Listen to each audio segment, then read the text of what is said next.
Hey everybody, Jason Huerkamp with the Huerkamp Home Group of Keller Williams Preferred Realty, and you are tuning into our video blog. Today we're going to be talking about hidden costs with fixer-uppers. As always, if you have any needs with buying real estate, click here, or selling real estate, click here. And now back to our topic at hand.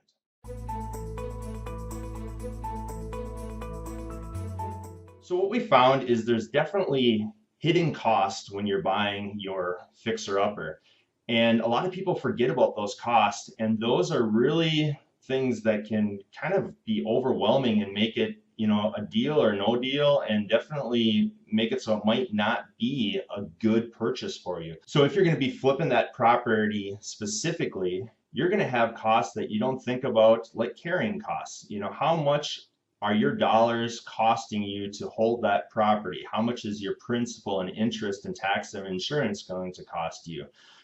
How much is it going to cost you to maintain the lawn on the property? And if you're in an area that has snow, how much is it going to cost you to remove the snow and just, general yard maintenance? How much, is it going to cost you to have your utility bills, because if you're in the middle of winter, you can have higher utility bills. And then really, what's kind of the slush fund that you always have? What's the emergency fund that you have? Because no matter how much you put pen to paper and you say, okay, I got everything down on this, you always, with any fixer upper, want to say, I'm going to have a slush fund that's going to be at least 10% of what I think my repair costs are going to be. So if you plan to spend $25,000 on your fixer upper, you always want to have a miscellaneous fund that's sitting there of at least $2,500. And what we found is that's going to cover most hidden expenses that you're going to have with that fixer upper. In addition to what we've already talked about with your fixer uppers and hidden costs, really the number one way that you can avoid a lot of the hidden costs is to get an inspection. Because when you get the inspection on your fixer upper, you're going to be able to get a pretty good overview for under $500 of everything that's wrong on that house. And really, you want to focus in on things like electrical. Does that house have a fuse panel or does it have circuit breakers? Where you always want it to have circuit breakers.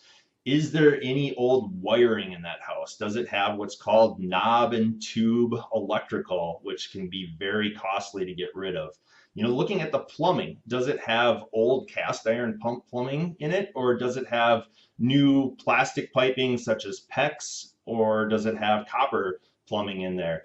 So if you get that inspection, you're going to be able to identify a lot of these potentially hidden costs. And for under $500, it's definitely worth it to do that, to just give you peace of mind, especially if it's your first fixer-upper and or if you're not a person that's extremely handy or has a background in construction. Well, thanks for tuning in again on our mini series on fixer-uppers, and we sincerely hope that you found value in this series about doing a fixer-upper.